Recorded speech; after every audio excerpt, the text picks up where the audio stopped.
ဟိုင်းအားလုံးပဲမင်္ဂလာပါဒီနေ့ဝီပြပေးမယ့်အထည်လေးကကြတော့ရွှေဖြုံသီးတစ်စိမ့်ပေါ့နော်ရွှေဖြုံသီးတစ်စိမ့်2မီတာလုံးကြီးခွင်းလေးပဲဖြစ်ပါတယ်မနေ့ကဝီဗီဒီယိုဖိုင်မှာပြောသွားတာကကြတော့ဆန်းဝမ်းဆက်လို့ပြောတယ်ဒါပေမဲ့ဆန်းဝမ်းဆက်ကိုကြတော့ဝီကဒီနေ့ဗီဒီယိုဖိုင်မလို့ဖြစ်တဲ့အတွက်ကြောင့်မလို့နှစ်ဖန်ကြရင်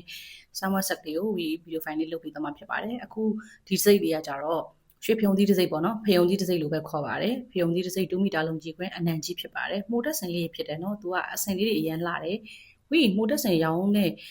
တောက်လျှောက်လုံးမှာဆိုရင်အခုအယောင်အခုအထည်တွေရဲ့အစည်းလိုက်မှာပါတဲ့အယောင်လေးတော့စုံတာတစ်ခါမှကိုမရှိသေးဘူးပြီးတော့သူ့ရဲ့အယောင်လေးတွေကအရန်လာတယ်ကာလာလေးတွေကလည်းစိုးတောင်းနေရပဲအနု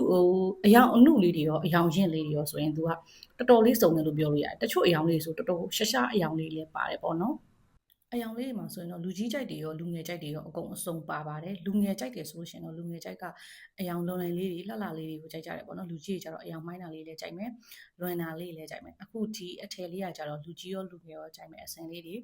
အယောင်လေးမှာလည်းလူကြီးရောလူငယ်ရောလူလက်ပိုင်းရောကြိုက်နိုင်တဲ့အယောင်လေးတွေဖြစ်ပါတယ်ဒီအယောင်လေးဆိုအရင်လာတဲ့ရွှေဝါရောင်လေးနော်သူ့ရဲ့အစင်လေးကကြတော့လေအရင်ရှုပ်ရှုပ်ရှက်ရှက်ကြီးမဟုတ်ဘူးသူကအောင်နာအမိတ်လေလုံးဝမပါတယ်တမှုတွေစစ်စစ်ဖြစ်ပါတယ်ရှင်မှုတက်စင်ပေါ့နော်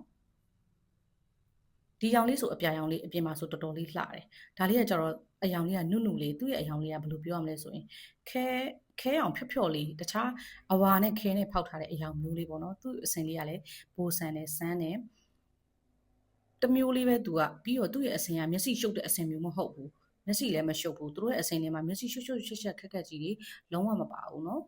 အစင်လေးတွေတော်တော်လေးလှတယ်အပြင်မှာဆိုတော့ပိုလှသေးတယ်ဝီကဒီအထည်တွေမှာဆိုရင်ဝီကအလ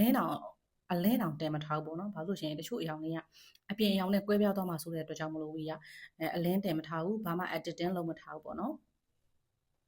်ဒီရောင်လေးဆိုရင်အစိမ်းနုနုလေးတော်တော်လေးလှတယ်မျက်စိလည်းမနောက်ဘူးသူ့ရဲ့အစိမ်းလေးတွေကအရန်လှတယ်လူကြီးလူငယ်ကြိုက်မယ်ပေါ့နော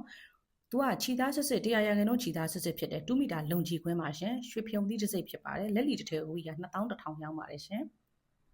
9ရဲစီတက်တက်ရှိပါတယ်10ရဲစီလည်းတက်တက်ရှိပါတယ်ရှင်ပြီးတော့သူက25ရဲတစည်းလာတာဖြစ်တဲ့ကြောင့်မို့အစင်ဆုံးအယောင်ဆုံးပါပါမယ်25ရဲတစည်းဆိုလို့ရှင်တော့ဝီကပို့က free နဲ့ရမယ်နော်နေဆက်မျိုးတွေဖြစ်တဲ့မြရီနေဆက်တို့အခုဒီဘက်ပေါ့နော်တော်တော်ဝေးနေဆက်တွေဆိုလို့ရှင်တော့ဝီကဟိုပါပေါ့ delivery fee ကိုတဝက်တော့ကြခံပေးရပေါ့နော် delivery charges ကလည်းသူတို့ကနှစ်ဆပို့တဲ့နယ်တွေဖြစ်တဲ့အတွက်ကြောင့်မို့လို့ပါရှင်အစင်လေးတွေအရန်လာတဲ့အတွက်ကြောင့်မလို့သူအကုန်တော့မြန်တယ်သူကလှတယ်ဆိုလို့ရှိရင်တော့အကုန်မြန်တယ်ဈေးကလည်းအရန်တန်တယ်ဝိပုံမှန်ရောင်းနေတဲ့2မီတာလုံးကြီးခွင်းဆိုရင်22 2500အဲ့လိုပုံမျိုးလေးရှိတယ်သူကဒါပေမဲ့2100ပဲရောင်းတာဖြစ်တဲ့ကြောင့်မို့ quality မှာရော့လာဆို quality မှာလည်းအရန်မရော့ဘူးဒါဆိုဘာဖြစ်လို့လဲဆိုရင်ဝယ်ရင်းဈေးရော့တဲ့အတွက်ကြောင့်မလို့ဝီကဈေးလေးရော့ရတာဖြစ်ပါတယ်ရှင်ရွှေဖြုံသီးတစ်စိတ်ဖြစ်ပါတယ်เนาะသူကအိန္ဒိယ made in India တိုက်ရိုက်ဖြစ်ပါတယ်ဝီတို့ကအိန္ဒိယတိုက်ရိုက်ဂျာကန်မရှိပါဘူးရှင်တမူးတိုက်ရိုက်ပေါ့နော်အိန္ဒိယနဲ့တမူးကကြတော့ချန်စီယိုချင်းကရက်ဖြစ်ပါတယ်ဒီစင်လေးလည်းအရန်လာတဲ့ပုံစံနဲ့ပုံစံလေးကအသေးပုံစံမျိုးလေးတွေဖြစ်ပါတယ်လူကြီးလူငယ်ဘယ်သူပဲမဆိုလူလက်ပိုင်းရောဘလူးမဆိုဝတ်လို့ရတယ်အဓိကကိုကြိုက်တယ်ဆိုရင်ကိုအယောင်ကိုကြိုက်တဲ့အယောင်ရွေးအောင်ပဲကျွန်တဲ့ဟာလူကြီးနဲ့လိုက်ပါမလားလူငယ်နဲ့လိုက်ပါမလားငါလူလက်ပိုင်းဖြစ်တဲ့အတွက်ကြောင့်မို့အဆင်ပြေပါမလားဆိုတဲ့အတွေးတွေးစရာမလိုဘူးသူ့ရဲ့အဆင်တွေကလုံးဝရှုပ်ချက်ခတ်နေရမှာမဟုတ်ဘူးအောင်နာမိတ်လည်းလုံးဝမပါဘူးတမှုတွေရအရင်တော့နာမည်ကြီးတော့ဆိုအောင်နာအမိတ်လုံးဝမပါတာမှတမှုတွေပေါ့နော်နောက်ပိုင်းကျတော့မြန်မာတွေရဲ့အကြိုက်ကိုအိန္ဒိယလည်းလိုက်ထုတ်ပေးရတဲ့အတွက်ကြောင့်မို့လို့အောင်နာအမိတ်ကိုအကြီးတွေအသေးတွေဒူးနာမိတ်တွေပေါ်လာခြင်းဖြစ်ပါတယ်လက်ရှိအခုဝီပြထားတဲ့အထည်လေးတွေကိုကြိုက်နေတဲ့ဆိုရင်တော့ဝီရဲ့အထည်လေးတွေရဲ့ပုံမှာပါတဲ့ဖုန်းနံပါတ်လေးက Viber သုံးပါတယ် Viber မှာလည်းဝီကိုဒီတမှုတွေနဲ့ပတ်သက်ပြီးတော့လက်လီရောလက်ကရောအားပေးလို့ရပါတယ်ရှင် BS ရနဲ့တော့ဝီကအင်ရောင်းဝယ်ချဖို့ပါတယ် customer အသစ်ဆိုလို့ရှိရင်တော့စရန်1000ကျူယူပါတယ်ရှင်ကျန်တဲ့ amount ပေါ်မှာတော့အင်ရောင်းဝယ်ချရပါတယ်အဲ့ဒါတွေနဲ့ပတ်သက်တဲ့ဆိုလို့ရှိရင်လည်းဝီက10ရက်အထိကိုစိတ်ကြရွေးလို့ရပါတယ်10ရက်အထိကိုဆိုရင်ဝီတို့ကတစ်ထည်ချင်းစီကိုစစ်ပေးတယ်အဲ့ဒါပါတဲ့အထည်တွေကို customer လက်ထက်ရောက်ပြီးတစ်ပတ်အတွင်းမှာဝီကိုပြန်ပြီးတော့ပြောပြပေးရမယ်အဲ့တစ်ပတ်အတွင်းမှာပဲဝီကအဲ့အထည်တွေကိုပြန်လဲတာဒါမှမဟုတ်လို့ရှိရင်အစားပြန်ပေးတာမျိုးတွေငွေပြန်အမ်းပေးတာမျိုးတွေနဲ့ဖြစ်ရှင်းပေးပါတယ်ရှင်